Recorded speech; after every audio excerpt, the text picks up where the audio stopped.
Bueno, buenas tardes, bienvenidas, bienvenidos a nuevamente un ciclo de seminarios de investigación de la Escuela de Ingeniería Comercial de la Universidad de Valparaíso. En esta ocasión nos convoca nuevamente una temática contingente, como es justamente el mundo de la digitalización y el trabajo. Para presentar lo que va a ser hoy día la conferencia de Juan Bravo, vamos a dejar unas palabras de bienvenida de nuestra directora de la escuela, la profesora Tania Yakasovich. Tania. Muchas gracias, Patricio. Bueno, Juan, hoy te damos las gracias por esta convocatoria, por participar con nosotros en este tema tan relevante que es revolución digital y mercado laboral en Chile y proyecciones. Creo que efectivamente, como lo han sido las charlas anteriores, es de mucho interés y estamos todos muy atentos y expectantes a lo que nos vas a presentar. Les damos la bienvenida también a todos nuestros estudiantes y a todos los académicos e invitados especiales que se han conectado hoy con nosotros. Muchas gracias y bienvenido, Juan. Bueno, muchísimas Bueno, gracias. Gracias, directora. Bueno, como bien sabemos, el tema del trabajo en los últimos años ha sido un tema de mucho debate. Hemos tenido una mirada, ¿cierto?, desde lo que es la jornada del trabajo. Hemos estado discutiendo en los últimos años si nuestras, ¿cierto?, 44 horas debemos rebajarlas a 40 horas. Otros han dicho 41 horas. Estas últimas 2 semanas se ha estado discutiendo nuevamente un proyecto que lo rebajaría a 38 horas. Eso mismo nos ha llevado, ¿cierto?, a debatir muy fuertemente sobre el tema de las pensiones, que está asociado a todo el tema, ¿cierto?, laboral, y a eso le tenemos que sumar justamente el cambio epocal que estamos viviendo y que tiene que ver justamente con la relación de la digitalización, la automatización, que además tiene una serie de componentes, una serie de raíces que no son nuevas, pero que se han acelerado en la última década, ¿ya? La pandemia nos ha puesto de manifiesto naturalmente que lo digital, ¿no es cierto?, la automatización se han vuelto una realidad compleja, e inclusive hemos visto cómo se han acelerado algunos procesos de desarrollo en el mercado laboral a nivel mundial, dado toda la contingencia, ¿cierto?, que hemos tenido, donde, por ejemplo, se han cerrado puertos, se han cerrado aeropuertos, y mucho del comercio digital ha tenido que recurrir a una serie de estrategias nuevas para llegar, ¿cierto?, a los consumidores, para tratar de incentivar la producción. También sabemos que Chile hace más de una década viene discutiendo el problema de la productividad. Chile se dice, ¿cierto?, todas las cifras lo señalan, los análisis económicos nacionales, internacionales, que Chile tiene un problema serio ya de productividad, el cual está asociado además a la matriz productiva. Por lo tanto, qué mejor que en ese sentido tratar de poner una discusión con datos, una mirada también que por cierto tiene que recoger los antecedentes que ha tenido Chile en el tema del mercado laboral en los últimos 20, 30 años, y que si bien durante los 90 y los 2000 tuvimos un incremento de la productividad, porque se hicieron algunos ajustes en términos de las habilidades, en términos de las competencias, lo que hoy día sabemos es que tenemos que enfrentar un proceso de transformación en nuestra realidad educacional primaria, secundaria, en nuestra realidad técnico-profesional, en nuestra condición universitaria. Y por eso que entonces, en este ciclo de seminarios de investigación, en esta ya tercera sesión, hemos invitado a Juan Bravo, director actualmente del Observatorio del Contexto Económico de la Universidad Diego Portales. Él es licenciado en Economía, magíster en Economía, ha tenido numerosos reconocimientos y premios por su trayectoria académica, ha sido investigador de CLAPES UC y también ha sido asesor del Ministerio de Hacienda. Además ha encabezado una serie de comisiones, ¿cierto?, o ha participado de ellas en términos de productividad, en términos de pensiones o en términos de competitividad. Por lo tanto, para nosotros es una materia, ¿cierto?, de mucho interés su temática, porque él es un experto justamente en los temas laborales y justamente muchos de sus estudios han ido en lo que es este cambio en la transformación de lo digital.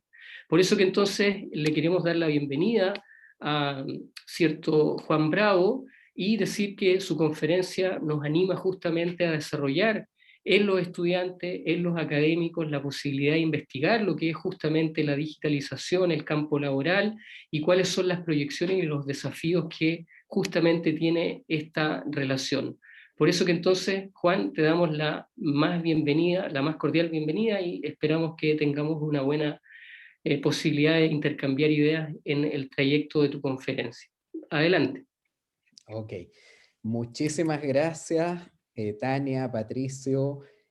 Muchas gracias a la Escuela de Ingeniería Comercial de la Universidad de Valparaíso por la invitación a conversar de estos temas que son realmente muy relevantes. Así que hay mucho tema que contar, así que vamos a comenzar de inmediato. Voy a compartir pantalla entonces y ahí, ¿se ve bien? Sí. Sí, perfecto. Entonces hoy día vamos a conversar justamente sobre revolución digital y el mercado laboral en Chile. Así que bueno, reitero los agradecimientos a la Escuela de Ingeniería Comercial de la Universidad de Valparaíso.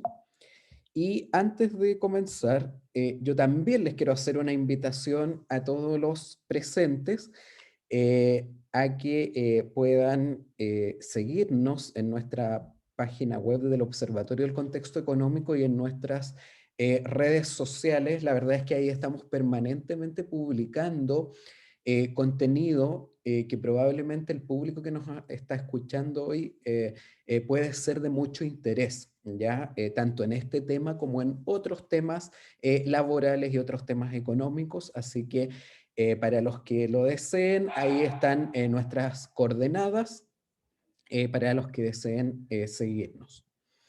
Muy bien, entonces ya entrando en materia, eh, vamos a hablar sobre la revolución digital y cuáles son las transformaciones laborales que ha generado esta revolución digital. Entonces, lo primero es que evidentemente que el avance tecnológico está cambiando la naturaleza del mundo del trabajo, ¿ya? Y eso ocurre porque está transformando las formas de organizar el trabajo y la forma en que se realizan las actividades productivas. Entonces, por un lado, estos avances paulatinamente van difuminando las barreras físicas a través de la posibilidad de ejercer el teletrabajo en ciertos rubros. Ahí tenemos un primer cambio, ¿cierto? Que obviamente con esta pandemia por el COVID-19 nos forzó, digamos, a tener que recurrir a este formato en aquellos, por supuesto, en aquellos segmentos en donde es posible hacerlo por la naturaleza de sus trabajos.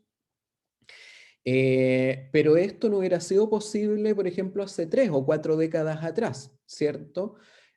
Porque no existía Internet o era prácticamente inexistente. Entonces, entonces las barreras físicas de a poco se han ido diluyendo. No es que aquí ya da lo mismo, ¿cierto? Las barreras físicas, pero sí con el paso del tiempo se han ido diluyendo y ahí entonces tenemos un primer fenómeno de esta revolución digital, ¿cierto? Que es la posibilidad de realizar teletrabajo. Por otro lado, los avances como la robótica y la inteligencia artificial han facilitado la automatización de ciertos procesos productivos. Entonces, por un lado, se está sustituyendo el trabajo humano rutinario y todas aquellas actividades que son factibles de ser sistematizadas a través de algoritmos y reglas codificables, ¿ya? Esto, como vamos a ver más adelante, no solo tiene que ver con sustitución de tareas rutinarias, sino que más bien se está expandiendo en términos generales a todo aquello que puede programarse, que puede codificarse a través de reglas. Pero también estos avances complementan el trabajo basado en habilidades no rutinarias, en la creatividad y en habilidades sociales. O sea, este proceso sustitutivo no es de todos los trabajadores en general. Hay algunos empleos que sustituye, pero la verdad es que también estos avances son complementarios para otros segmentos de trabajadores. Pero lo que sí genera en el mercado laboral son transformaciones y transformaciones profundas. Por otro lado, también este avance de las tecnologías de información y comunicación, ¿cierto?, ha impulsado al sector de servicios, ¿ya? Y hoy día, por ejemplo, es mucho más fácil satisfacer necesidades gracias a que es posible lograr la conexión en forma expedita entre demandantes y oferentes, ¿ya? Entonces, hoy día ustedes ven que muchas de estas tecnologías de información y comunicación permiten concretar una serie de transacciones económicas que de otra manera o no hubiesen ocurrido derechamente o se producirían a un mayor costo. ¿Ya? Y ahí tenemos un tercer fenómeno que se suma al teletrabajo y a la automatización, que es la expansión de lo que se conoce como la gig economy. Entonces aquí llamamos la gig economy a los servicios laborales intermediados digitalmente y que se caracterizan por tareas únicas o esporádicas, ¿ya? O gigs en inglés, de ahí viene el nombre. Y entonces eso lo que ha generado es una proliferación de nuevos formatos de trabajo no tradicionales que permiten un mejor calce con las prioridades heterogéneas de los trabajadores, ¿ya? Entonces, este es un resumen bastante sucinto de tres grandes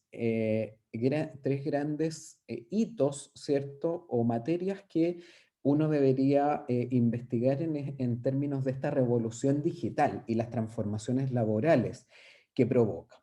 Entonces nosotros aquí en esta presentación la idea es que podamos ver estos tres procesos, el teletrabajo por un lado, el fenómeno de la automatización y los impactos de la gig economy, ¿cierto? Y los formatos laborales que van surgiendo. Entonces vamos a partir primero con el teletrabajo. Y entonces, por supuesto, como yo les comentaba antes, la pandemia por COVID-19, la verdad es que forzó a la economía a tener que implementar este formato laboral. La verdad es que si uno ve las cifras, antes de que comenzara la pandemia, o sea, si nos paramos aquí en el periodo diciembre 2019, febrero 2020, o sea, justo antes de que estallara la pandemia, la verdad es que entre los trabajadores asalariados, la verdad es que este formato laboral era virtualmente inexistente. O sea, apenas un 0,6% de los asalariados trabajaban desde su propio hogar, ¿cierto? Y entonces viene esta crisis sanitaria, ¿cierto? Y entonces, en muchos casos, la única manera de poder continuar las actividades económicas era tener que hacer teletrabajo. Y entonces, con eso llegamos a un pic de alrededor del 20% de trabajadores asalariados trabajando desde su propio hogar, ¿ya? Y eso ocurrió a mediados del año pasado, ¿cierto? Cuando estábamos en el pic de la primera ronda de cuarentenas masivas, pero la verdad es que eso empieza a decaer rápidamente. Y la verdad es que hasta antes de que comenzara la segunda ronda de cuarentenas masivas, ya se había reducido desde este pic de 20% alrededor de un 10%. O sea, en apenas un semestre, la verdad es que la prevalencia del teletrabajo había caído en forma considerable. Y si miramos la última cifra disponible para el trimestre febrero-abril de este año, esa cifra había subido un poco a 12,4%, precisamente a raíz de que a fines de marzo comienza esta segunda ronda de cuarentenas masivas. Y ahí sube algo, eso detiene temporalmente este proceso de caída que estaba observando la prevalencia del teletrabajo, ¿cierto? Pero este proceso va a continuar, este proceso de caída, momentáneamente, transitoriamente está detenido, pero en la medida que vayamos saliendo de fase 1, ¿cierto? Y que el país vaya avanzando en el plan paso a paso, la verdad es que este proceso debiera continuar. La verdad es que todavía hay muchas, muchas labores que solo transitoriamente están haciendo teletrabajo, pero que una vez que el virus ya esté más controlado, muchos de esos trabajos no van a seguir realizándose a través de teletrabajo. Y ahí un sector donde eso va a ocurrir es el sector de enseñanza, ¿cierto? O sea, la mayoría de las clases van a volver a ser presenciales. Y ahí vamos a tener cientos de miles de trabajadores que en este momento se están contabilizando acá, pero que después van a volver a trabajar de manera presencial. Entonces, la verdad es que este es un fenómeno que va a seguir decayendo a medida que pasa el tiempo, más allá que los periodos donde hay más cuarentenas, ¿cierto? Cuarentenas masivas, este pueda subir transitoriamente. Ahora, aquí es importante hacer algunas reflexiones importantes. Lo primero es que este formato nunca ha sido un fenómeno mayoritario, ¿ya? Y aquí es importante bajar un poco la sobreexpectativa que hay con este formato y que a veces, sobre todo, se da en los medios de comunicación. ¿Ah? Primero porque este no es un formato mayoritario. Eso es lo primero. Este definitivamente no es un formato mayoritario. Como ustedes ven, incluso en el peor momento de esta crisis sanitaria, solo el 20% de los trabajadores asalariados hacía teletrabajo. Y el otro 80% no trabajaba desde su propio hogar. Entonces, la verdad es que nunca fue mayoritario, ni lo va a ser en el corto plazo ni en el mediano plazo. Como les señalaba yo, esta cifra va a seguir cayendo una vez que se controle el virus, esta prevalencia del teletrabajo. Claro, quizás no va a ser del 0,6% como era previo a la pandemia, pero va a estar mucho más cerca de este número del 0,6 que del 20,2 que tuvimos en el pic. Y la verdad es que, claro, cuando uno ve las encuestas de las empresas, cuando les preguntan si ellas van a seguir con este formato, claro, muchas dicen que van a seguir, pero la verdad es que solo lo van a hacer unos pocos días. ¿Ah? Puede ser un día a la semana, 2 días a la semana, pero ese trabajador va a seguir trabajando principalmente desde su propio hogar. Entonces sí, es cierto que algunas van a continuar, algunas empresas, con este formato, pero la verdad es que va a ser solo de manera acotada, ¿ya? O sea, esos trabajadores, la gran mayoría va a seguir trabajando fundamentalmente en las instalaciones del empleador. Eso sin contar, como les decía yo, muchos empleos que todavía se están contabilizando acá, pero que van a volver a ser presenciales. Y ahí el grupo más grande que va a reinsertar presencialmente, como yo les decía, está en la rama de enseñanza. Otra cifra que nos da cuenta de que este no es un fenómeno generalizado ni mayoritario, es que los que ejercen este tipo de trabajos desde su propio hogar, si uno dice, a ver, ¿quiénes son estos asalariados que acceden a trabajar desde su propio hogar? La verdad es que más del 80% son trabajadores con educación superior completa.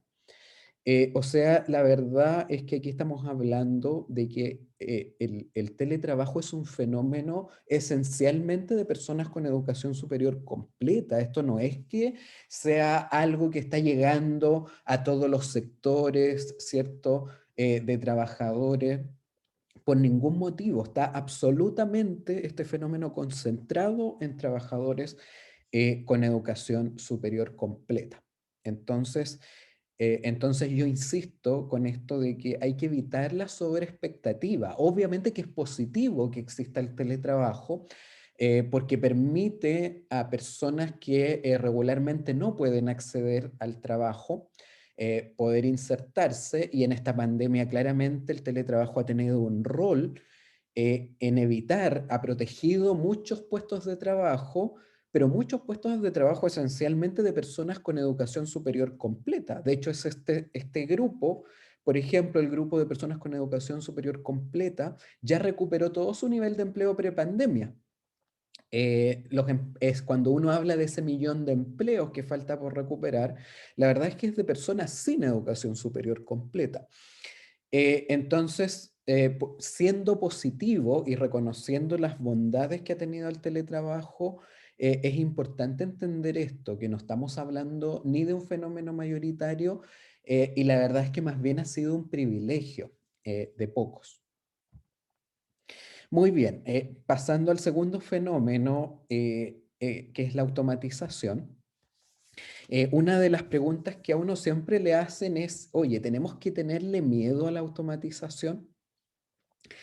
Y ahí la verdad es que uno tiene que recordar lo siguiente, que no es la primera vez que nos enfrentamos al cambio tecnológico. Hoy día vivimos la cuarta revolución industrial, pero justamente esta es la cuarta. O sea, el mundo ya ha vivido 3 revoluciones industriales anteriormente, ¿cierto? La primera ocurrió cuando se introduce la máquina a vapor, ¿cierto? Y eso llevó a la mecanización de la manufactura. Luego vino la segunda revolución industrial, que ya tiene que ver cuando surge la producción de flujo continuo basada en la energía eléctrica. Luego tenemos la tercera revolución industrial, que es cuando ya hablamos de la producción automatizada, ya utilizando electrónica, sistemas de información, ¿cierto? Y robótica, la robótica, digamos, más pedestre, digamos. Y ya hoy, entonces, lo que estamos viviendo es la cuarta revolución industrial, y lo que caracteriza esta cuarta revolución industrial es la producción automatizada, ya mediante sistemas autónomos basados en inteligencia artificial.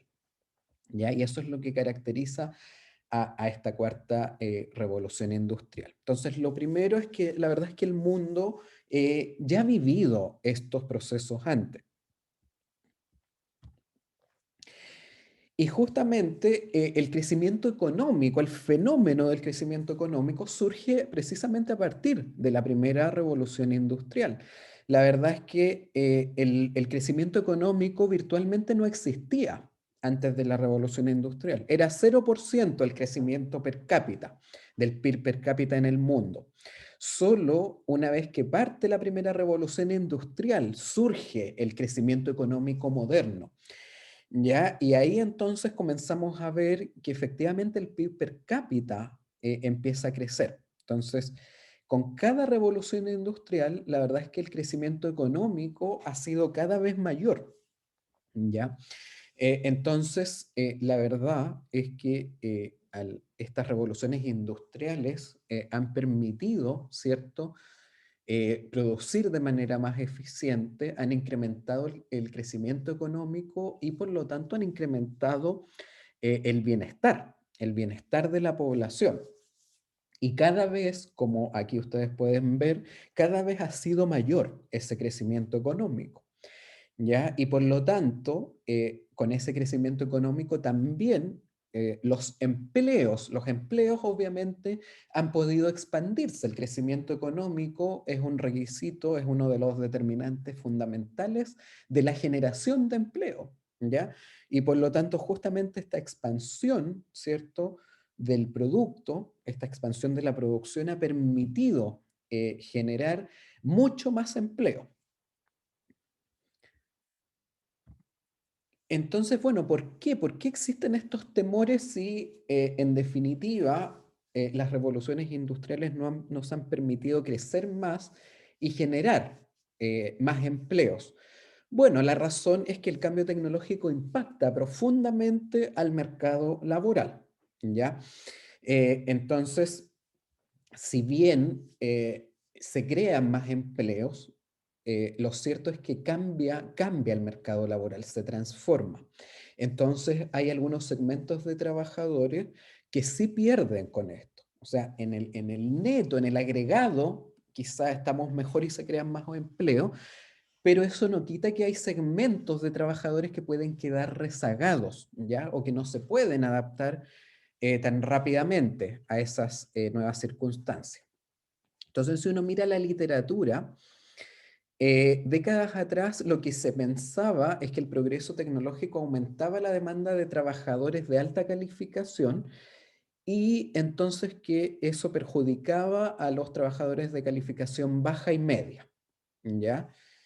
Y entonces lo que se pensaba era eso, que generaba este cambio tecnológico, era sesgado, ¿cierto?, hacia las calificaciones. O sea, mientras mayores calificaciones tuviera el trabajador, ¿cierto?, iba a ser más complementario ese avance tecnológico y menos lo iba a perjudicar. O sea, desde esa perspectiva, los más perjudicados eran los trabajadores con la calificación, con las calificaciones más bajas.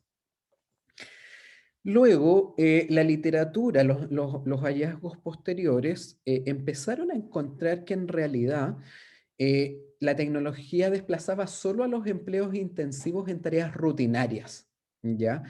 Y esas tareas rutinarias estaban concentradas esencialmente en tareas de mediana calificación, ¿ya? Y entonces lo que empezaron a encontrar es que favorecía la demanda de empleo del resto. Y entonces ahí apareció una nueva hipótesis de cambio tecnológico sesgado, pero contra la rutina. Entonces, lo que empezaron a encontrar esos nuevos hallazgos es que los empleos de mediana calificación eran los más perjudicados. Entonces, y en cambio, se veían más favorecidos los empleos de baja calificación y los de alta calificación. Sin embargo, los hallazgos más recientes lo que señalan es que los avances en inteligencia artificial han permitido que la tecnología reemplace un espectro de tareas más amplio y no solo a las rutinarias, ¿ya? Y hay un trabajo clásico y muy relevante, es el trabajo de Frey Osborne, de 2017. Entonces, en ese sentido, la automatización de una actividad no solo va a depender de cuán rutinaria sea, sino de que se pueda definir en términos de reglas codificables, ¿ya? Entonces el hecho de que tú puedas definir una tarea, una actividad, que la puedas codificar, ¿cierto? Eso es lo que te haría más susceptible a que sea automatizada. Y de hecho, o sea, hoy día uno ve, por ejemplo, hay software que revisan, por ejemplo, contratos, y lo hacen mucho mejor que los abogados. Hay software que hacen esa pega de revisión de contratos en mucho menos tiempo, cometen menos errores. En el caso de la medicina, ¿cierto? Hay exámenes que estas tecnologías lo pueden hacer de manera más eficiente que los médicos. Entonces ya no estamos hablando de tareas rutinarias, estamos hablando de trabajos de alta calificación y que entonces estas tecnologías están también reemplazando ciertas tareas. Esto es importante, que aquí esencialmente uno también tiene que pensar que hay tareas, más que pensar como en un empleo a nivel general, uno tiene que pensar en tareas que son más automatizables que otras, ¿ya? Entonces, aquí importa qué es lo que uno hace en su empleo. Uno usualmente cuando desarrolla un empleo, realiza distintas tareas. Entonces, de esas tareas hay tareas que son más automatizables que otras, ¿ya?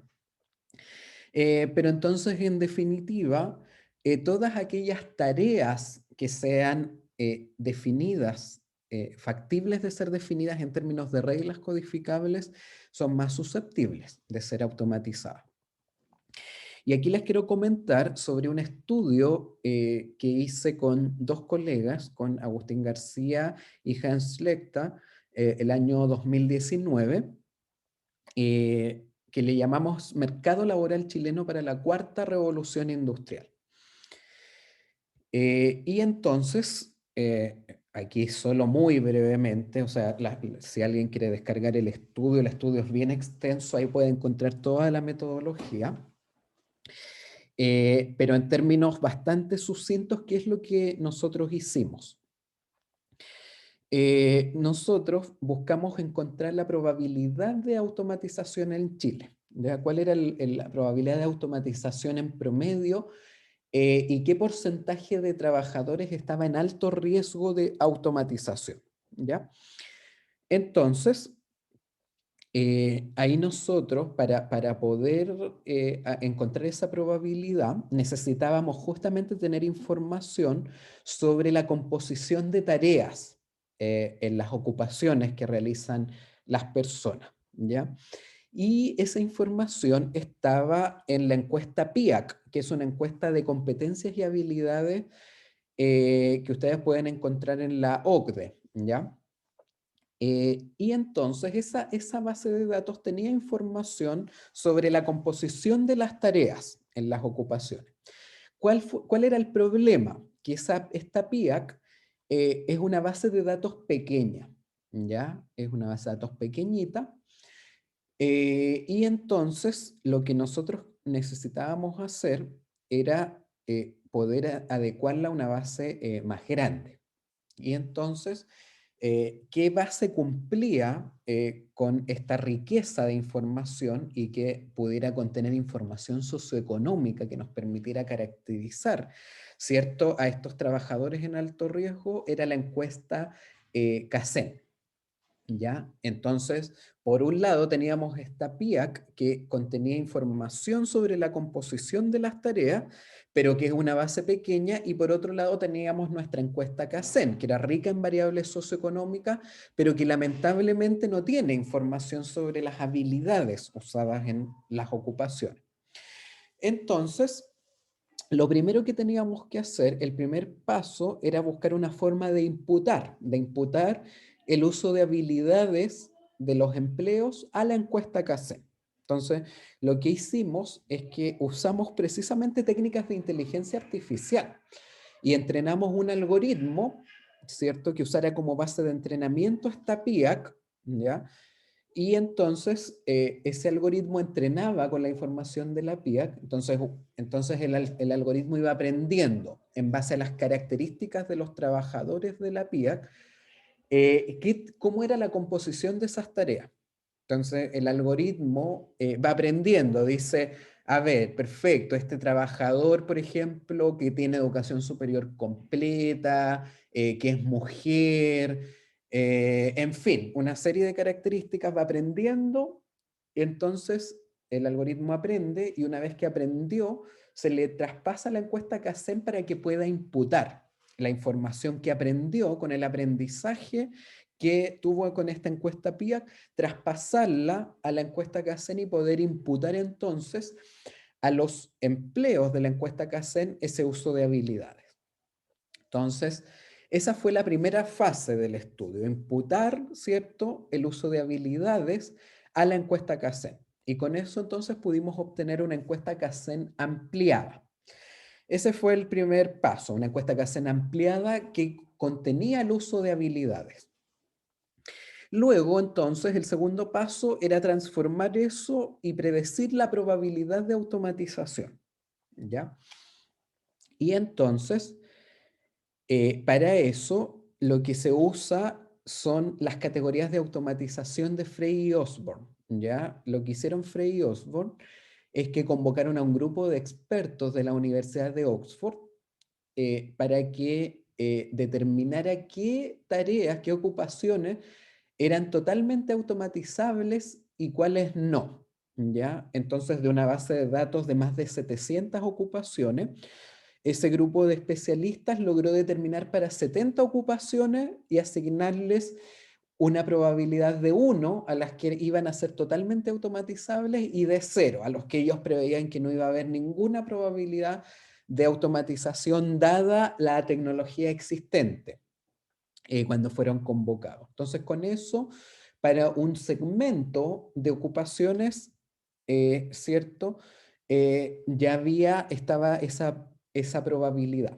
Entonces, el algoritmo, se entrenó de nuevo un algoritmo para que en estas 70 ocupaciones aprendiera de nuevo. Entonces, viera de nuevo las características, ¿cierto?, de esas ocupaciones, y entonces, con lo que aprendió de ese grupo de prueba, de ese set de entrenamiento, el algoritmo puede imputarle al resto de ocupaciones ¿cierto?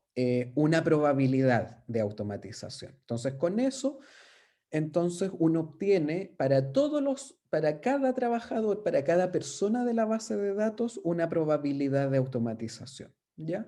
Y entonces ya con eso, teniendo la probabilidad de automatización para cada persona ocupada en la CACEN, entonces uno ya puede proceder, ¿cierto?, a diagnosticar y ver cuáles son esos grupos con mayor susceptibilidad. Y bueno, ¿qué es lo que encontramos?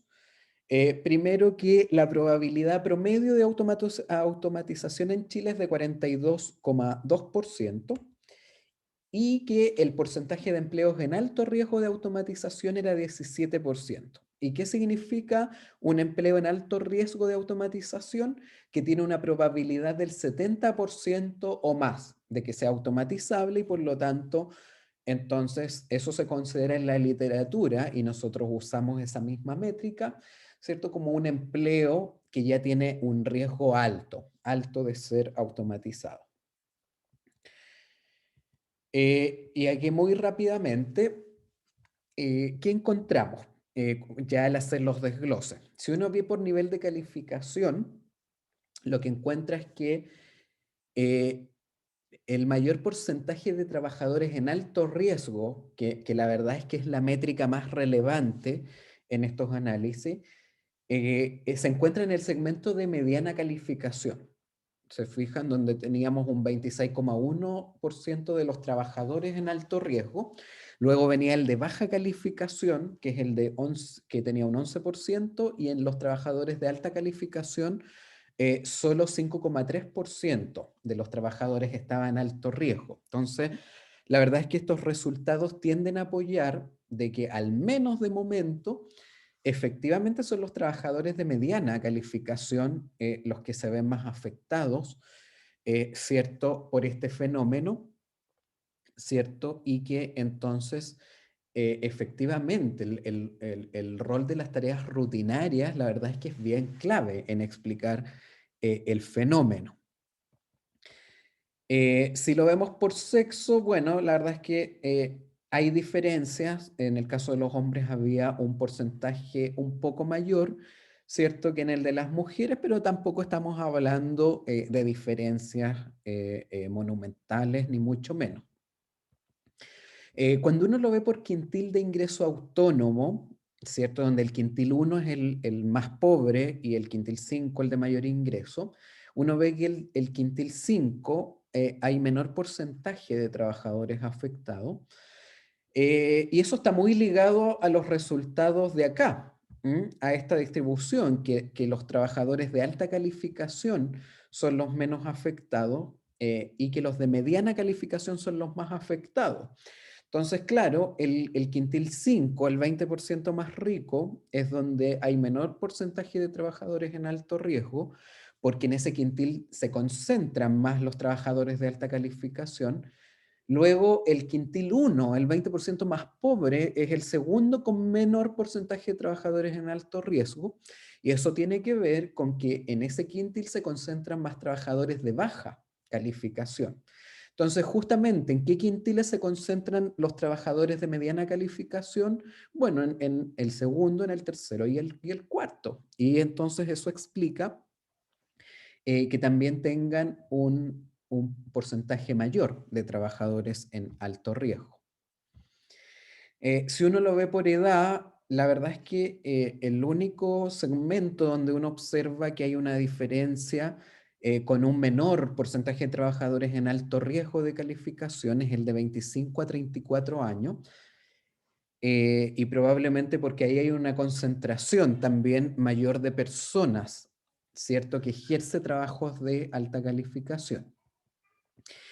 Y finalmente, por rama de actividad económica, por lejos, la rama con más porcentaje de trabajadores en alto riesgo fue la de transporte, almacenaje y comunicaciones. Y luego, en segundo lugar, estaba la rama de minería. Ahora, ¿por qué se dan estos resultados? Aquí quisimos nosotros meternos al detalle y poder darle un rostro ¿A quiénes son estos trabajadores? Porque, claro, hasta ahora hemos visto, si bien hemos visto desglose, seguimos viendo algo relativamente general. Entonces, aquí era importante meterse en este 17% de trabajadores de alto riesgo de automatización, bueno, darles rostro. ¿Quiénes son ese tipo de trabajadores? Y la verdad es que ahí encontramos resultados bien alarmantes en el sentido de que este grupo está bastante concentrado en ciertos tipos de empleo. Entonces, la verdad es que solo 6 subgrupos ocupacionales componían más de la mitad de este empleo en alto riesgo de automatización. Y ahí el primer lugar donde, si uno mira los empleos que componen este grupo de empleos de alto riesgo, un 20,6% eran conductores de vehículos motorizados, ¿ya? Y ahí tenemos un segmento en un riesgo alto, porque efectivamente las tareas de conducción tienen muchos componentes codificables, susceptibles a la automatización. Y como ustedes saben, ya hay prototipos de vehículos que se conducen solo. Eso no ha ocurrido aún, pero en algún minuto va a pasar. Entonces ahí tenemos un segmento de trabajadores que es importante, ¿cierto? Que tengan posibilidades de reconversión. Luego, el segundo grupo son los secretarios y operadores de máquinas de oficina. En tercer lugar, los cajeros. En cuarto lugar, los encargados del registro de materiales y transportes. Luego tenemos los empleados de servicios de información a la clientela.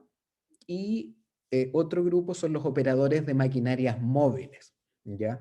Entonces, bueno, cuando uno ve estos trabajos, ahí entiende por qué el segmento de la rama de trabajadores de transporte tiene este riesgo tan alto. Justamente porque ahí se concentran los conductores de vehículos motorizados. Y en la minería hay muchos operadores de maquinarias, ¿ya? Entonces, ahí tenemos grupos de trabajadores muy, muy susceptibles a la automatización. Y por último, el último fenómeno que me gustaría tratar es el de la gig economy, los formatos laborales híbridos, ¿ya? Entonces, como yo les había comentado al principio, cuando hablamos de la gig economy, hablamos de servicios laborales intermediados digitalmente y que se caracterizan por estas tareas únicas o esporádicas. Entonces, aquí se excluyen las plataformas intermediadoras que tienen objetivos fundamentales distintos a la prestación de servicios laborales. Entonces, hay plataformas intermediadoras que en realidad su fin son las transacciones de arriendo o la venta de bienes. Entonces, aquí, por ejemplo, no estamos considerando a plataformas como, por ejemplo, Mercado Libre, que el objeto fundamental no es prestar servicios laborales, sino que hacer transacciones de bienes, ¿cierto? O estas aplicaciones que son para arrendar, por ejemplo, un inmueble. Sino que estamos hablando de plataformas intermediadoras donde se intermedian servicios laborales. Y ahí tenemos que distinguir dos grandes ramas de la gig economy. La primera es lo que se llama el crowdworking, que son estos trabajos que se hacen a través de Internet mediante plataformas online, ¿ya? Y entonces estas plataformas ponen en contacto a muchas organizaciones y a personas que geográficamente están dispersas. Entonces, ahí tenemos, por ejemplo, plataformas como Freelancer, como Upwork, etcétera, que lo que hacen es que ponen en contacto a personas que necesitan servicio, ¿cierto? Y la persona puede estar en cualquier parte del mundo, inscribirse en esa plataforma y hacer esos servicios y entregarle esos servicios laborales. Por ejemplo, servicios de diseño, gente que traduce textos, en fin. ¿Ya? Y eso es lo que le llamamos el crowdworking. Y la otra rama, que es probablemente la más conocida, ¿cierto? Y la que se ha expandido fundamentalmente ahora en esta pandemia por coronavirus, es el trabajo por demanda vía aplicaciones móviles. Y entonces la diferencia de esta rama de la gig economy es que los servicios se prestan físicamente, ¿ya? Y la asignación de las tareas ocurre dentro de un área geográfica. Y justamente entonces esas tareas se canalizan a través de estas aplicaciones digitales. ¿Cierto? Y ahí tenemos como ejemplo a Uber, a Rappi, a Corner Shop, ¿cierto? Entonces aquí los trabajos no se hacen por internet, sino que el trabajo se presta presencialmente, se presta físicamente y dentro de un área geográfica. Si uno ve las cifras, la verdad es que el empleo, estos empleos gig se ejercen fundamentalmente como una fuente secundaria de ingreso, más que fuente primaria. Entonces, aquí hay una selección de países de un estudio que hizo Boston Consulting Group del año 2019. Entonces ellos hicieron encuestas a un grupo de países desarrollados y emergentes. Y si ustedes ven el porcentaje de personas que las usan como ingreso primaria, que es la barrita azul, es mucho, pero mucho menor que la gente que la usa como ingreso secundario. Entonces, lo primero que hay que tener claro es que estos empleos se ejercen muchas veces como una fuente secundaria de ingreso que permiten complementar ingresos más que ser una fuente principal de ingresos de las personas. Y aquí entonces viene esta cosa que ha surgido y que ha generado cambios en el mercado laboral porque surgen lo que se llaman los formatos laborales híbridos. Entonces, ¿a qué nos referimos con esto? Nosotros usualmente trabajamos con, hay dos grandes categorías, que es lo tradicional, los trabajadores dependientes y los independientes. Entonces, ¿qué define la OIT como un trabajador independiente? Aquellos trabajadores que son propietarios, que controlan las actividades de la unidad económica para la que trabajan, que no rinden cuentas, que no son supervisados por otras personas, o sea, en definitiva, que tienen total autonomía, ¿ya? Para todas las decisiones estratégicas y operativas, ¿ya? Sobre la unidad económica para la que realizan su trabajo. Ese es el factor crucial que caracteriza un trabajo independiente. Por otro lado, los trabajadores dependientes no ejercen autoridad ni control completo sobre la unidad económica para la que trabajan, ¿ya?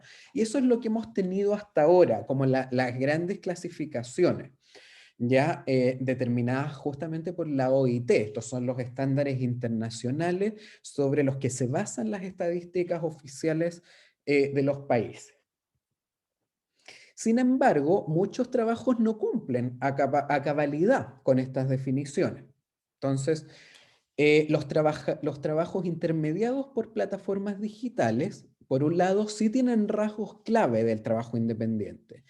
Tienen autonomía respecto al volumen y la oportunidad del trabajo que desean realizar. O sea, estos trabajadores sí pueden decidir cuándo y cuánto quieren trabajar en general, y además suelen ser dueños del equipamiento y de las herramientas necesarias para prestar el servicio, no dependen de que alguien les pase esas herramientas. Entonces esas características las comparten con los trabajos independientes. Pero hay otras características que más bien los acercan a los trabajadores dependientes. Entonces, por un lado, tenemos que sí hay existencia de supervisión, al menos parcial, ¿cierto? Estas plataformas, la verdad es que sí tienen mecanismos de supervisión.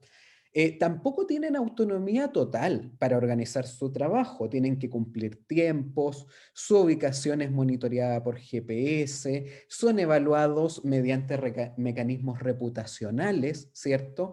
Que la plataforma usa para diseñar incentivos o castigos. También se les suelen imponer formas de comercialización y promoción. En algunas de estas aplicaciones se les exige a la persona usar vestimenta corporativa.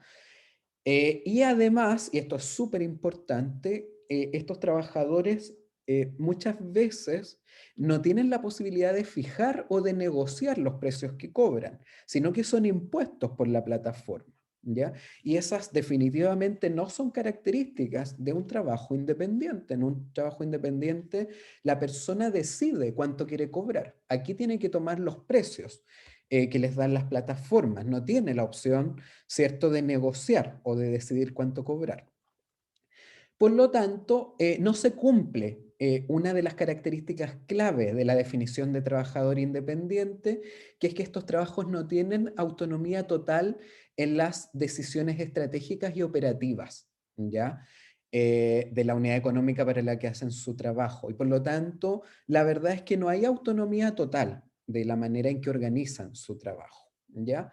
Por lo tanto, las plataformas digitales cumplen labores de intermediación, pero no son un mero intermediario, ¿ya? Esta explicación que dan las plataformas que dicen, mire, nosotros solo somos un intermediario, la verdad es que, claro, son un intermediario, pero no solo son un mero intermediario porque ejercen control sobre aspectos operativos y económicos. Ya, ahí Patricio me está informando que ya estamos pasados del tiempo, así que voy a cerrar rápidamente las ideas. Entonces, la verdad es que estos trabajadores comparten características con los trabajadores dependientes, ¿ya? No son dependientes del todo, pero sí comparten características con esos trabajadores. Y algo que es súper importante también es que este tipo de ocupaciones, la verdad es que no es nuevo. Es cierto que se han masificado estos formatos laborales con las plataformas, que han aumentado en forma dramática en los últimos años, pero estos formatos no son nuevos. Y ahí ustedes tienen, por ejemplo, las consejeras o consejeros Avon, un caso clásico, ¿cierto? Estos consultores de venta directa que no son dueños de los productos que comercializan, que las comisiones están preestablecidas, o los peluqueros que hacen estos contratos de silla, ¿cierto? Que se les dice qué productos tienen que usar, en qué horario pueden operar, en fin, la verdad es que este tipo de trabajos híbridos ya existían antes de las plataformas, ¿ya? Y en todos ellos comparten los mismos elementos, que la estrategia de venta, que los precios del bien o servicio o las reglas para ejecutar la tarea son impuestos por la empresa intermediaria, ¿ya? Y además tienen grados de supervisión parcial, ¿ya? Por lo tanto, la gig economy tampoco tiene que ser vista como un nicho aislado y reconocer que comparten características con otros formatos de empleo. Ya, entonces, bueno, estas láminas no las voy a pasar porque se nos acabó el tiempo, sino que voy a solo a modo de conclusión de esto. La verdad es que esto ha generado un problema bastante serio en términos, no solo en Chile, sino que en muchos países porque ha producido judicialización de las relaciones laborales, porque los países no han hecho una regulación apropiada de estos formatos laborales. Entonces, a mi juicio, aquí el problema ha estado en que se les ha tratado de poner a estos formatos de empleo, tratar de clasificarlos en un formato que no les corresponde, porque no son trabajadores ni independientes ni dependientes. Entonces, lo que hemos estado tratando de hacer en general es, en vez de adecuar la regulación a la naturaleza de esos formatos, lo hemos hecho al revés. Hemos querido adecuar esos formatos a la regulación laboral existente, a clasificarlo de esta manera dual, en trabajador dependiente e independiente, que la verdad es que a medida que pasa el tiempo es una clasificación que va quedando cada día más obsoleta. ¿Ya? Porque la norma probablemente cada vez van a ir siendo más los formatos de naturaleza híbrida, que tienen componentes del empleo independiente y tienen componentes del empleo dependiente. Y aquí las estadísticas van mucho más avanzadas que la regulación. La OIT, por ejemplo, ya está disponiendo de los pasos para crear una nueva categoría laboral que se llama contratistas dependientes. Y entonces esta categoría se va a agregar a las categorías tradicionales como el asalariado, el cuenta propia, el empleador, etcétera, En Chile se va a empezar a medir relativamente pronto. El INE ya nos ha anunciado en reuniones con especialistas que esto lo va a implementar. Y entonces las estadísticas van mucho más avanzadas en medir estos formatos híbridos que lo que van las regulaciones, ¿ya? Así que es un tema bien complejo, pero es bastante extenso. Da para mucho más, obviamente, pero bueno, creo que ahí hemos podido tocar más o menos a grandes rasgos estas tres grandes problemáticas de la revolución digital y de los mercados laborales. Muchas gracias. Gracias, Juan. No, me pareció una muy buena presentación. Además, justamente hiciste la subdivisión de aquellas posibilidades que hay con robótica, automatización, la gig economic, como lo estabas viendo, y el teletrabajo, con lo cual empezaste. Así que ha sido en ese sentido una presentación muy clara y con mucha evidencia, que es un poco lo que tratamos de incentivar en este ciclo de seminarios de investigación de la Escuela de Ingeniería Comercial. Mira, bueno, hay varias reacciones, preguntas. Excelente. La primera pregunta tiene que ver de un profesor de la escuela, Servando Pastor, dice, tomando en cuenta los hallazgos citados de Freyes y Osborne en relación a la sustitución de las tareas codificables, ¿cuáles son los aprendizajes claves que debieran ser el sello de los ingenieros comerciales, considerando que durante los últimos años se estaban instalando preferentemente en áreas comerciales y analíticas, y por ende con un alto riesgo de sustitución? Lo deja como pregunta si es que está eso en riesgo o no. Te voy a hacer dos Ya. y de ahí paso a otras dos. Después el profesor Juan Carlos Yáñez, también de la Facultad de Economía, pero de otra escuela, de la Escuela de Hotelería y Gastronomía, nos dice, a propósito del tema del turismo, ¿no? Dice, en industrias jóvenes en Chile como la del turismo, una industria caracterizada por la experiencia del servicio y donde hay un desafío por profesionalizar la industria, ¿qué riesgos, si los hay, se observan en los procesos de digitalización? Esas dos preguntas para empezar. Ok, muchas gracias, Patricio. A ver, respecto al tema concreto de la primera pregunta sobre los ingenieros comerciales, mira, a ver, yo estudié ingeniería comercial, ¿cierto? En la carrera seguí la mención economía, pero esa es la carrera que estudié. Eh, y ahí, por un lado, te puedo contar una anécdota. Cuando nosotros hicimos esta investigación sobre la automatización con mis colegas, la que les presenté hoy en la exposición, nosotros usamos técnicas de inteligencia artificial. Y, por ejemplo, esto salió en varios medios y Lund dijo, mire, qué cosa, no me acuerdo cuál fue la palabra que usó, pero que era extraño esto de que justamente usáramos técnicas de inteligencia artificial para ver los impactos que generaba la inteligencia artificial en el empleo. Y la verdad es que justamente eso un poco revela uno de los grandes desafíos que tenemos como profesionales, que es que nos vamos a tener que estar permanentemente formando. O sea, este paradigma de que uno estudia los primeros años de su vida para después trabajar, que es como lo que a uno quizás le enseñaban los padres de uno, oye, mira, estudia harto para que después tengas un buen trabajo, ¿cierto? Un buen pasar.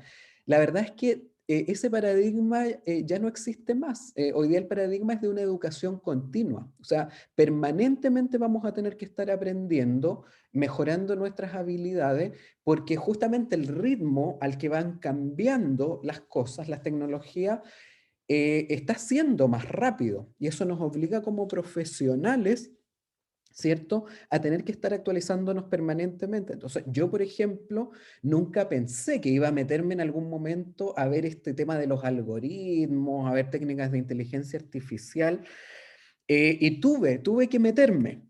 Entonces, porque justamente estas son las cosas que van surgiendo, que van apareciendo, por ejemplo, en la academia, que es a lo que me dedico yo. Entonces, si yo me quedo en el pasado y no aprendo más, probablemente me voy a ir quedando obsoleto. Y mientras más pasa el tiempo, más obsoleto uno se va quedando mientras no se va actualizando. Entonces, lo primero que yo creo que es muy importante, y esto a nivel general, es que uno tiene que aprender a que tiene que estar permanentemente en procesos de formación continua. O sea, no se queden pegados, obviamente es muy importante sacar la carrera, pero después es importante estar aprendiendo en sus respectivos rubros cuáles son las últimas técnicas, cuáles son los avances más recientes, estar haciendo cursos de educación continua, ¿cierto? Que son los que ofrecen también las distintas instituciones de educación. Entonces, no quedarse ahí porque el paradigma del aprendizaje continuo, de la formación continua, es el que probablemente te va a permitir justamente no quedar en este proceso. Mira, yo creo que en las áreas, en algunas de las áreas que tú me comentaste de los ingenieros comerciales, afortunadamente hay muchas habilidades mal llamadas blandas, ¿ah? Que son estas habilidades sociales de liderazgo, de persuasión, de negociación. Y esa es una de las áreas, justamente viendo el estudio de Frey y Osborne, que son áreas más difíciles de automatizar, porque justamente habilidades eso de liderazgo no es tan fácil de codificar, son áreas donde el ser humano tiene ventaja comparativa respecto a las tecnologías. Eso, habilidades de persuasión, ¿cierto? Los temas humanos. Eso no es tan fácil para las máquinas de asimilarlo. Entonces, en todas esas áreas, todas esas habilidades que se enseñan usualmente en escuelas de negocios, la verdad es que son muy, muy importantes y más bien suelen ser complementarias a estos avances tecnológicos. Entonces, como yo señalaba, si bien en las ocupaciones hay tareas que quizás son automatizables, la verdad es que hay otras que no. Hay otras tareas que uno hace que no son tan automatizables. Entonces, claro, probablemente en algunas de esas áreas de comercialización, no sé, hay cosas que los software quizás van a poder hacer más eficientemente.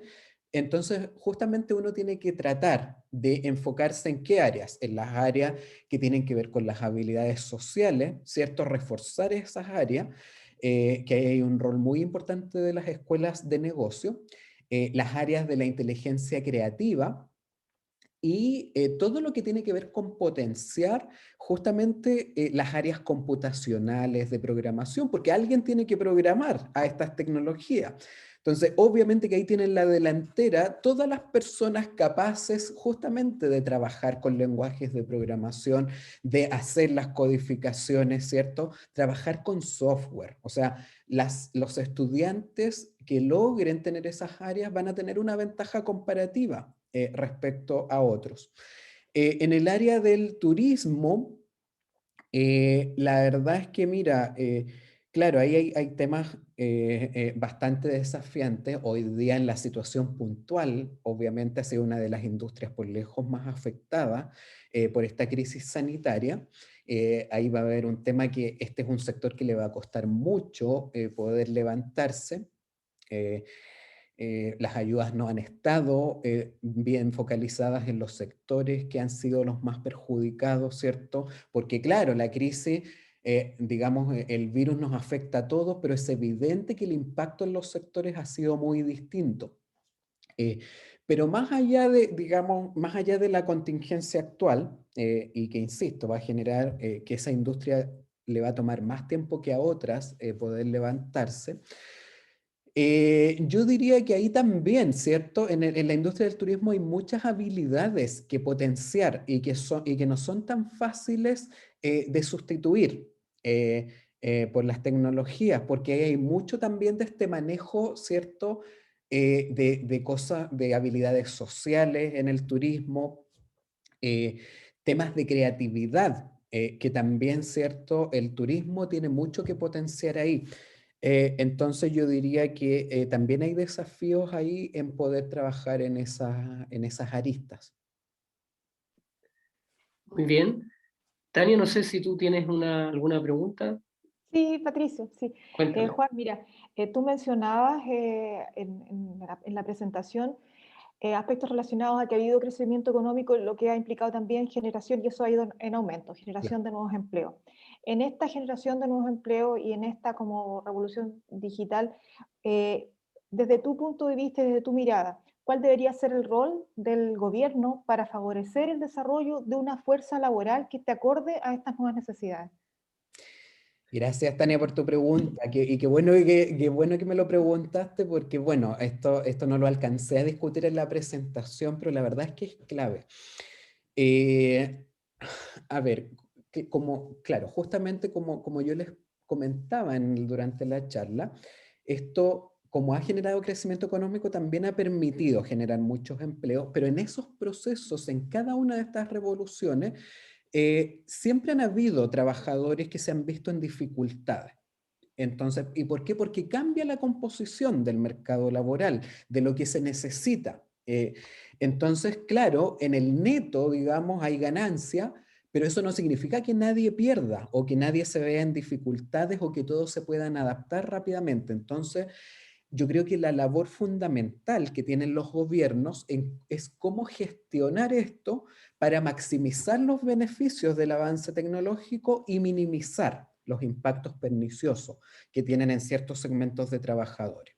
Y ahí hay un rol clave en justamente lo que tiene que ver con los procesos de capacitación, formación continua y reconversión productiva, por un lado. La verdad es que el diagnóstico respecto a nuestra arquitectura institucional en materia de capacitación, formación continua y reconversión es bastante lapidario, en que es muy malo. Ese fue un diagnóstico de la Comisión Nacional de Productividad hace un par de años atrás, y dijo, este sistema la verdad es que tiene una serie de falencias, el que tenemos hoy día. Los estudios dicen que las capacitaciones, la verdad es que no mejoran la productividad de los trabajadores, o su impacto es realmente muy bajo. Entonces estamos haciendo capacitación, se gasta un montón de plata en eso, pero que no está teniendo impacto en productividad, ¿cierto? O en eso, en poder lograr que los trabajadores adquieran habilidades que les permitan adaptarse. Entonces, ahí tenemos que hacer eso da para un tema larguísimo, que podríamos hacer una charla solo de eso, de cómo uno puede reconvertir nuestro sistema actual de formación continua, pero hay que hacerle cambios profundos, tener un marco nacional de cualificaciones, tener consejos de competencias de manera vinculante, en donde los actores de las distintas ramas de actividad puedan juntarse a conversar, a trabajar con las instituciones educativas para que las demandas productivas, las demandas laborales, ¿cierto?, tengan sintonía con lo que están ofreciendo las instituciones de la oferta educativa. O sea, eso tiene que haber un calce, no podemos estar formando gente que después está subempleada, que al final no ejerce en lo que estudió porque resulta que no hay demanda nomás para eso. O estar haciendo capacitaciones que de verdad los trabajadores adquieren supuestamente habilidades que nadie demanda. Entonces ahí hay un rol muy importante en que tenemos que tener nuevas instancias, reformar profundamente nuestra arquitectura institucional en materia de capacitación y formación continua. Y por otro lado, que este desafío es aún mayor probablemente, es la transformación del sistema educativo, porque cambiar este paradigma de lo que hablábamos antes, de que uno ya no se forma los primeros años de la vida para después trabajar el resto de la vida, cambiar este paradigma de aprendizaje continuo, claro, es fácil decirlo, pero es súper difícil de implementar. O sea, en el fondo, desde las primeras etapas de la educación, lo que hay que empezar a enseñarle a las personas es a aprender, porque van a tener que estar aprendiendo a lo largo de toda su carrera laboral, no solo en los primeros años. Y ese cambio, la verdad es que no es fácil, pero hay que empezar a hacerlo desde ya. O sea, mientras más nos demoremos en hacer esos ajustes educativos, obviamente va a ser mucho peor y va a incidir, ¿cierto?, en que haya menos trabajadores que se adapten a los cambios. Bueno, tenemos otras preguntas. A propósito, por ejemplo, de lo que ha dicho José Miguel Benavente, cuando sobre todo esta discusión estuvo muy en boga entre el 18 y el 19, con algunos estudios que salieron de la OSD, Él concretamente con respecto a la robótica decía que no era gratis en el fondo ese proceso y que había que hacer una inversión importante de capital en Chile y por lo tanto si a eso le sumábamos los bajos salarios, él veía que en el mediano plazo inclusive era poco probable que hubiese un proceso tan importante como lo estaba de alguna manera señalando inclusive la propia OSD. No sé qué opinas tú, pensando que han pasado ya 2 años, que hemos tenido naturalmente este proceso de la pandemia, si uno podría sostener esa afirmación o no. Y otra pregunta, quizás relacionada con eso, tiene que ver con también la pregunta del profesor Pastor. Dice, ¿cuáles son tus proyecciones sobre la transformación del mercado laboral, producto de esta revolución digital, pero más allá de los riesgos de desplazamiento? Pensando, por ejemplo, en temas como el desempleo, la renta, la productividad, la formalidad, que algo ya decías tú a propósito de los nuevos tipos de contrato que está señalando la OIT, la precariedad. Esos dos temas. Claro. Ya, perfecto. A ver, respecto al tema de la automatización, si vemos lo más reciente que está pasando, es que esta crisis sanitaria, la verdad es que aceleró algunos procesos de automatización. O sea, a ver, primero la automatización en general siempre hay que entenderla como un proceso continuo y paulatino que pasa en el tiempo, ¿no? Esto no es algo que en un año, ¿cierto?, ocurre y genera efectos gigantescos, sino que es algo que va pasando en el tiempo. Entonces, ahí en algún minuto yo tuve una polémica con el gobierno, porque en el año 2018 se argumentaba que la razón de la baja creación de empleo era la automatización. Y la verdad es que, claro, la automatización es un proceso paulatino, no es que en un año pueda ser la explicación para un proceso de baja generación de empleo. O sea, si ese factor estaba presente, por ejemplo, el año 2018, también lo estaba en 2017, en 2016, en fin. Entonces, eso es lo primero, entender que son procesos paulatinos. Pero ¿qué ocurre con esta crisis sanitaria? Que la crisis sanitaria es tan grande y tenemos una destrucción de empleo sin parangón, o sea, en el peor momento de la crisis, la caída anual de empleo estaba en el 20% anual.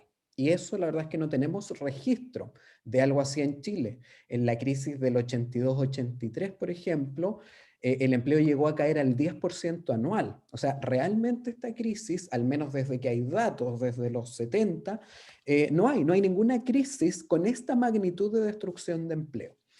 Y entonces, ¿por qué eso es importante? Porque el grado de destrucción de empleo sí importa, porque cuando tú tienes que desvincular a demasiada gente, cuando tú empiezas de nuevo a retomar las operaciones, tú ahí es probable que tomes también decisiones más drásticas. ¿En qué sentido?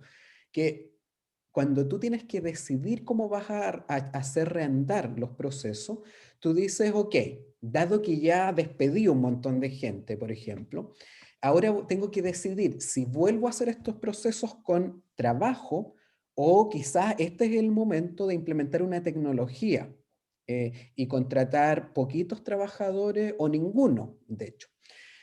Entonces el cambio, esas decisiones se aceleraron en muchos casos. Es distinto cuando en tiempos normales hay desvinculaciones todo el tiempo, ¿cierto? Entonces sacar a uno, dos trabajadores, unos pocos, es distinto que cuando tú eliminas una porción muy grande de tu planilla. Porque ahí justamente después cuando tienes que empezar de nuevo, ya es más fácil, por ejemplo, eso. Si tenías pensado quizás implementar un proceso de automatización, ahora lo vas a implementar. Entonces, y cuando uno ve la encuesta de percepciones de negocios del Banco Central, que es un informe que es muy importante irlo monitoreando en esta materia, la verdad es que hay un porcentaje bastante relevante que dice que o derechamente no va a contratar trabajadores nuevos o que va a hacerlo pero a una cantidad menor que la prepandemia, justamente porque está implementando estos procesos de automatización. Entonces, al menos desde las encuestas, esa información está, que se aceleraron procesos de automatización.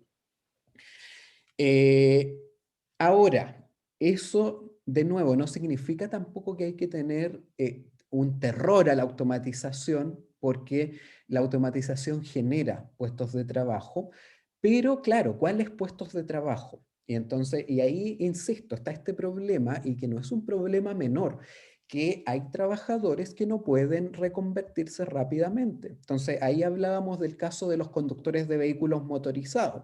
Claro, como hoy día no está implementado el vehículo que se maneja solo, quizás hoy no es un riesgo. El tema es que en el minuto que aparece y esa cuestión se masifica, si esos trabajadores no se han capacitado en otra cosa, no saben hacer otra cosa, vamos a tener cientos de miles de trabajadores sin trabajo. Entonces, ese es el problema, y por eso vuelvo al rol, de cuál es el rol, sobre todo del Estado, ¿cierto? En que estos procesos sean fáciles de asimilar. Entonces hay el rol de las reconversiones productivas, de capacitación de calidad, pues no lo que tenemos hoy día, que tú apruebas un curso por ir a clase, sin demostrar nada, que hayas aprendido nada. Eso no puede seguir ocurriendo. Entonces, yo lo veo como un tema que, si bien no es para aterrarse ni mucho menos, sí lo veo como un tema complejo, porque además con la pandemia todos los cambios al sistema de formación continua y capacitación se paralizaron, porque claro, se siente que no es prioridad, porque hay que resolver primero los temas de más emergencia y todo, pero la verdad es que este es un tema que estamos muy atrasados como país, y es prioritario echarlo a andar. Entonces ahí yo sí veo, sí me preocupa un poco por ciertos segmentos de trabajadores. Y disculpa, de la segunda pregunta. La segunda es, más allá de todos estos problemas que trae, ¿cierto?, el tema laboral asociado a fenómenos como el teletrabajo, la automatización, el gig economic, ¿Mm? la pregunta es concretamente qué aspectos están de alguna manera discutiéndose a propósito del desempleo, la Ah, productividad, la renta, la formalidad, la precariedad, ujú. que también a veces, y tú lo dijiste bien al principio de tu presentación, suelen ser los medios de comunicación bastante alarmistas, y a veces poniendo los datos sobre la mesa, las proyecciones en el mediano y largo plazo, como bien tú también lo has mostrado, no son fenómenos nuevos, sino son fenómenos relativamente encadenados. Ujú. Entonces, la pregunta es, si bien son temas importantes, la pregunta a veces que dejamos de lado justamente es, bueno, el desempleo, ¿cómo lo podemos trabajar desde la automatización, de la gig economy o desde el teletrabajo? O la productividad, ¿cómo lo podemos encadenar? ¿Cómo podemos apalancarla desde ahí la inversión justamente con mayor capacidad, por ejemplo, para inteligencia artificial? Sí, Entonces, en ese sentido, ¿qué pasa con esos otros temas que son además los temas más habituales de la discusión laboral, digamos? perfecto. Claro, mira, la verdad es que sí, en términos de proyecciones, yo algo hablé del teletrabajo, cuál era mi perspectiva de lo que va a pasar. Eh, Pero para los otros temas, la verdad es que es muy difícil hacer proyecciones. Entonces, por ejemplo, si a mí me preguntan cuántos empleos va a destruir y en qué plazo, la verdad es que es muy difícil, porque para uno es muy difícil predecir cuándo van a aparecer, ¿cierto? Los avances tecnológicos. ¿En qué momento se masifica el vehículo que se maneja solo? Difícil decirlo, ¿cierto? Entonces, más bien, yo creo que hay que quedarse con esta idea de que la automatización es un proceso continuo y paulatino. O sea, que es raro que veamos en un año específico, por ejemplo, que se produce un fenómeno masivo. O sea, esto va pasando en el tiempo. Por ejemplo, lo que pasó con los cajeros, ¿cierto? Es algo que uno vio que, claro, en el sector comercio se destruyeron empleos, pero no es algo que se concentró en un mes, en un trimestre, sino que fue ocurriendo. Pero muchas de esas personas, por ejemplo, fueron siendo trasladadas a otras labores dentro del mismo supermercado, por ejemplo. Muchos no fueron desvinculados. Ahí el rol de los sindicatos, por ejemplo, es importante.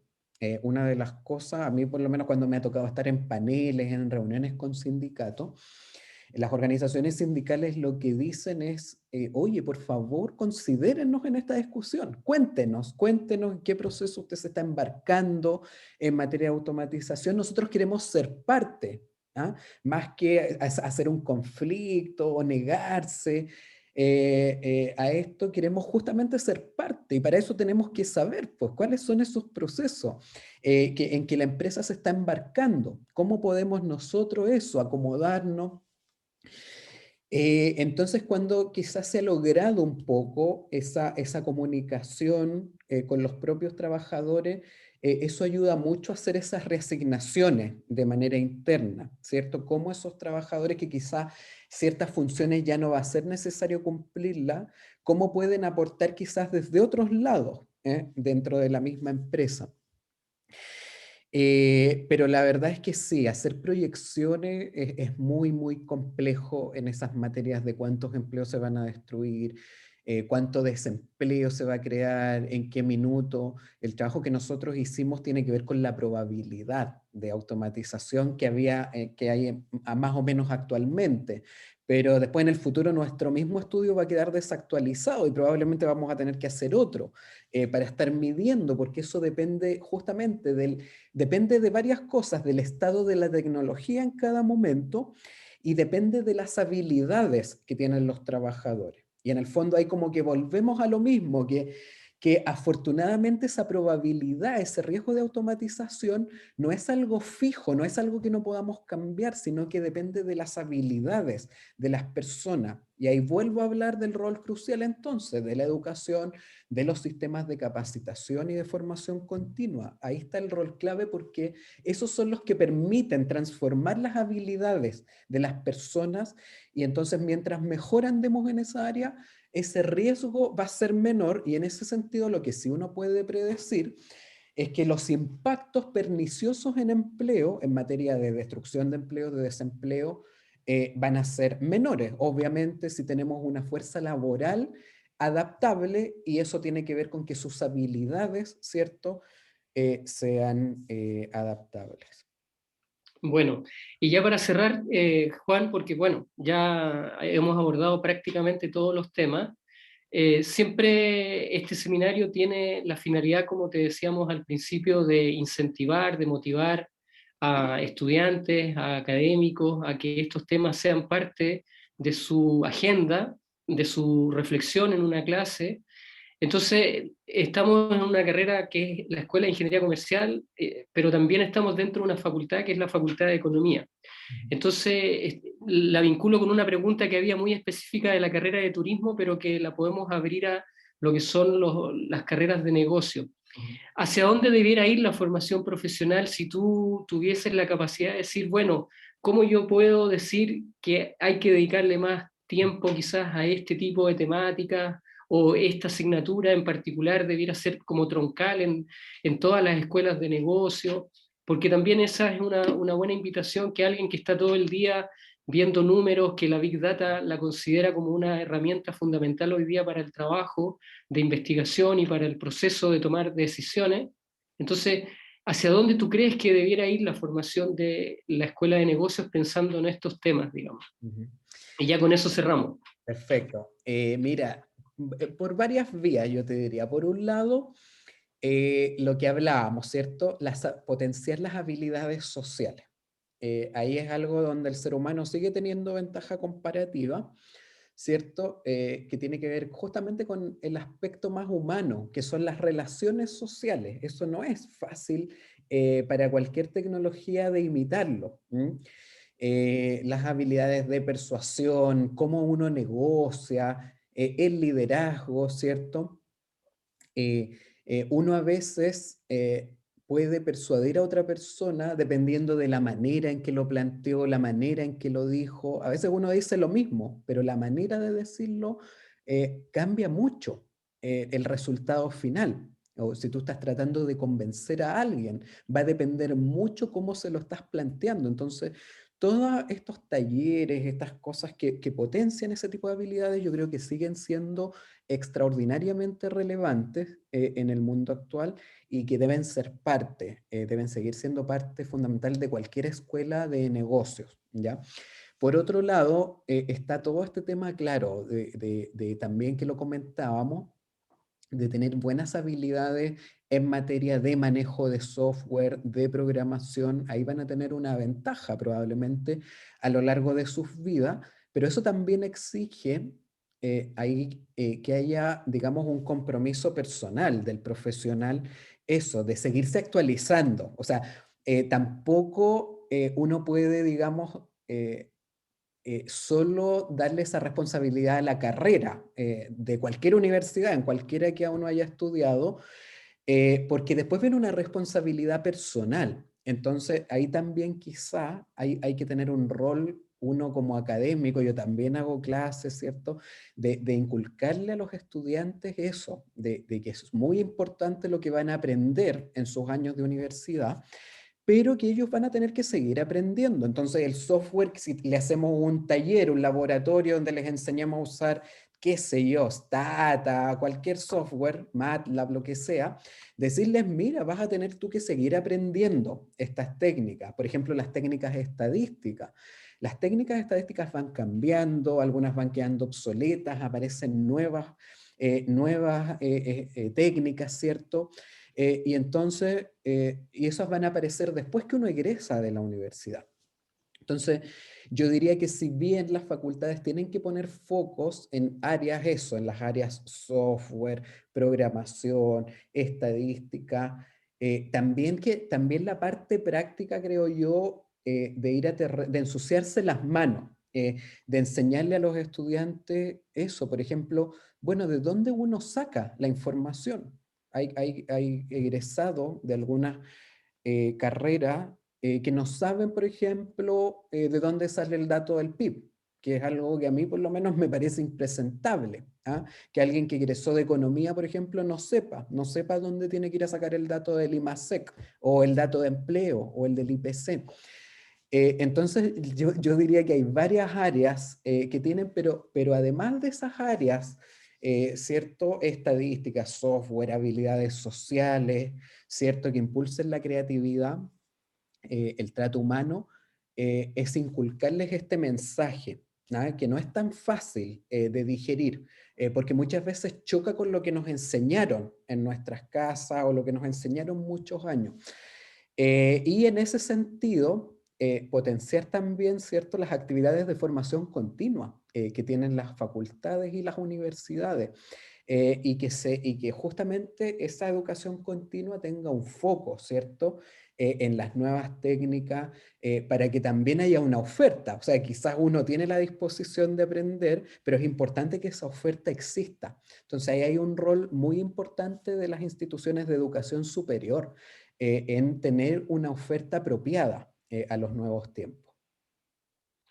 Bien, muchas gracias, Juan. Bueno, ha sido, yo creo, un recorrido bastante fascinante para los que estamos en estas temáticas de investigación. Juan ha hecho un recorrido muy claro sobre cuáles son estas tendencias que hoy día tiene el mundo digital. Algunas de esas proyecciones pueden estar hoy día mucho más claras, otras están mucho más, cierto, en una nebulosa, porque obviamente la propia sociedad todavía no hace los ajustes necesarios como para tener una tendencia que marque hacia dónde vamos encaminados, pero que claramente tarde o temprano es algo que nos va, cierto, a ser parte importante, nos va a involucrar, y por eso que hay que estar en ese sentido disponibles para ir conociendo en detalle estudios, datos, y como decía muy bien recién Juan, ir a buscar justamente ese contenido que hoy día está tan disponible a propósito de lo digital en tantas plataformas justamente de lo digital. Bueno, de mi parte, Juan, te agradecemos mucho tu asistencia, tu disposición que tuviste desde un primer momento en querer acompañarnos al Observatorio del Contexto Económico de la Universidad de Portales. Le deseamos lo mejor en esta perspectiva que están abriendo recién hace 2, 3 meses, que bajo tu dirección ojalá crezca mucho lo que significa ese espacio, porque a todos nos ayuda, y en definitiva estamos disponibles para avanzar en conjunto cuando así se presente la ocasión, y por lo tanto cuenta con esta unidad académica como para poder desarrollar algún trabajo en conjunto si así fuese necesario aquí en la región de Valparaíso. De esto es de mi parte, no sé si Tania quiere hacer un saludo de despedida. Sí, Juan, muchas gracias. Mucho éxito en las actividades que estás realizando y como dice Patricio, queda abierta la invitación para tal vez en algún momento poder realizar alguna actividad de manera conjunta. Muchas gracias por tu presentación. Perfecto, muchas gracias a ambos y muchas gracias, ¿verdad?, por todos los buenos deseos. Me encantaría eso, que podamos mantener, ¿cierto?, un trabajo conjunto, yo encantado. Y agradecerle a todos los que estuvieron hoy viéndonos. Muchas gracias por acompañarnos. Bueno, nos estamos viendo. Adiós. Gracias, adiós, chao, chao. Chao, que estén muy bien. Chao. Chao.